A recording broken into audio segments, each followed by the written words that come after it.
Hello, I'm Chrissy Seaton. Welcome back to my channel and thank you to my subscribers. Today we will continue on with the series on the Patriarchs. This is number 8 and we continue to discuss Abraham.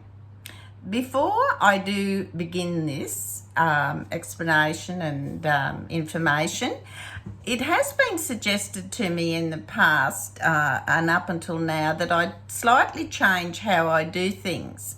And I'm very grateful for people who make these suggestions. The suggestion is that rather than read the verses of the Torah, then the commentaries regarding those verses, that I leave it up to you, the viewer, to actually read the verses for yourself, which I provide in a link in the description box below, where you can access the Torah online that has the explanations of Rashi. And for me to leave it up to you to actually read those verses for yourself. The suggestion is that I just read the commentaries that are relevant to those verses from the Torah, and where appropriate, any commentaries that are in the Torah anthology. Now, the suggestion says that this also creates a little bit more of a study pattern whereby you, the viewer, have to go and have a look at those verses and then couple that with the commentaries and explanations that I provide for you.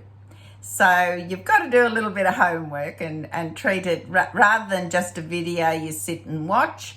It's something that there's some effort you have to put into it. So therefore, I will take that advice. I think it is good advice. And the benefit is that it will just cut the length of the videos down a little bit too. And always with the video, you can watch a bit, pause, watch a bit more, pause, and do that in relation to what you're reading online. So I'm grateful for those who have suggested that and given me wise advice. So that is how we're going to do it from now on. Now, as you know, I do pre-record some of my videos, especially when I do a series. So from this point on, that is how we will approach the series on the Patriarchs. So, without further ado, today, this video, number 8, on Abraham, is going to centre on the book of Genesis, and it will be chapter 15, and that's going to be verses 9 to 21. And also, if it's relevant, there'll be some Torah references, and I'll give you the page numbers of those when I come to it.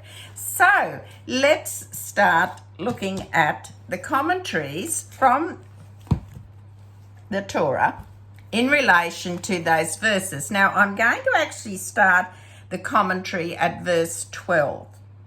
So, the commentary from Torah says that when it talks about a dread, during the good tidings above, Abraham did not experience a dread. But now that he was about to be told about the darkness and bitterness of the exile, so God symbolises those times to Abraham by casting sleep, dread and darkness upon him. The Midrash finds in this verse an allusion to Israel's progressively intensifying subjugations under the 4 monarchies. The dread represents Babylon, the darkness was Media-Persia, the great darkness was Greece, i.e. the Syrian Greeks of Antiochus, who persecuted Israel prior to the miracle of Hanukkah. And fell upon was the crushing present exile initiated by Rome. Now, just important that you remember that, because all of them ruled Israel in Eretz Israel. Babylon destroyed the first temple and Rome the second. And others dominated the land during parts of the Second Temple era. Thus, God warned Abraham that Israel might be subjugated and or exiled by these four powers, but this would happen only if Israel sinned. So it goes on then and says about the Egyptian exile and redemption. The exiles of the four monarchies would be conditional on Israel's deeds, and even if they came about, they would be centuries in the future. But before then, God now told Abraham there would be an exile, and that had to take place, and that would begin relatively soon. So we know where this is going, don't we? It goes on in verse 13 to describe your offerings shall be aliens. There would be a total of 400 years of alien status, in which would be included the 210 years of literal exile in Egypt, and also the 20 years that Jacob spent with Laban in Haran. The servitude mentioned in this prophecy took place during the last 116 years of Egyptian servitude, the last 86 years of which were a time of harsh oppression when Pharaoh intensified the suffering for the Jews. The calculation of the 400 years would begin 30 years after this vision with the birth of Isaac. Now it goes on and says, after those 400 years, Abraham's offspring would be able to take possession of the land. Now, it goes on in verse 14, explanation, the nation that they shall serve, just as I will cause your offspring to suffer, so I will punish the oppressors. For the violence they will do to the Israelites, meaning, that they won't get off scot-free either. The word also indicates that the four monarchies, i.e. all the nations that will persecute Israel throughout its history, will not escape punishment for their cruelty. So they'll get their measure too. Verse 15 says, explanation, God assured Abraham that he himself would be spared the sight of these sufferings, and that he would have the satisfaction of seeing his offspring follow in his footsteps. Implicit in this prophecy was that Ishmael would repent in Abraham's lifetime, and that Esau would not begin his career of sin until after Abraham's death. Furthermore, it meant that even Abraham's idol-worshipping father Terah would repent. This was implied in God's use of the term, come to your ancestors, an expression that applies only to the death of a righteous son of righteous parents. Now that's very interesting, that, isn't it? Verse 16, in addition to the 400 years mentioned above, this verse gives two more guideposts to Israel's occupation of the land. It would be 4 generations after the beginning of the Egyptian exile and the Amorites, representing all the Canaanite nations, will have accumulated enough sin to deserve expulsion. The latter condition was necessary because God does not punish a nation until its measure of sin is full. This is an example of his patience, for even the worst sinners are not punished until they have made more than ample opportunity to repent. Okay. Now, verse 17, explanation says the ratification of the covenant. Now, the furnace and the fire symbolise that the divine presence was there to seal the covenant, and the smoking furnace also symbolised Gehenna, purgatory, into which the 4 monarchies would descend. Now, alternatively, Rashi says they symbolise the intense darkness and the fire that would represent the revelation at Sinai. That's interesting too. Now, verses 19 to 21, explanation goes on and says, the Torah lists the 10 nations whose territories comprise God's gift to the descendants of Abraham. Rashi notes that only the last 7 were actually conquered by Joshua. But the lands of the first three, the Kenites, the Kenzanites, and the Kadmonites, would belong to Edom, Moab, and Ammon.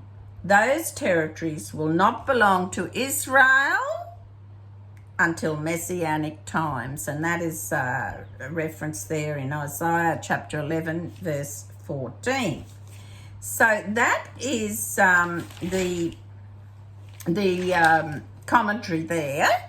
Now, there are a couple of interesting things in the Torah anthology that I will just mention to you, and it starts on page 98. It talked about the period of exile. However, the period of exile began with the birth of Isaac. Now, it says the calculation is as follows: 60 years from Isaac's birth until he had Jacob, 130 years from Jacob's birth until he went to Egypt, and then 210 years during which Israel was in Egypt. Adding this all together yields the sum of 400 years. So that's interesting. Now, it also goes on to say, they are alluded to in the verse, meaning God gave Abraham a hint of the 4 exiles and what would happen.